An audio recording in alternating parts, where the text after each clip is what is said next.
Labas, grįžtu į eterį ir noriu jums papasakoti.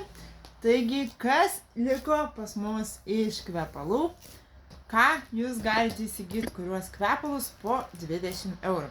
Tai aš paminėsiu tik tais kvepalų numerius, o poste papasakosiu, parašysiu tiksliau poste aprašymus, kas tai per kvapai ir į kokius brandus yra jie panašus. Taigi, mažiausiai liko vietoje unisex aromatų, kurie tinka ir moteriams, ir vyrams.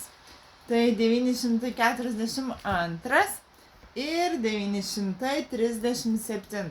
Tas du vienetai, kurie tinka ir moteriams, ir vyrams. Na ir daugiausia liko moteriškų aromatų.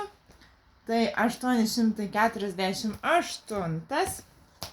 863, tuomet 852, 707, tuomet 856, 322 ir 844. Štai tiek aromatų turim vietoje, kuriems vis dar galioja akcija po 20 eurų.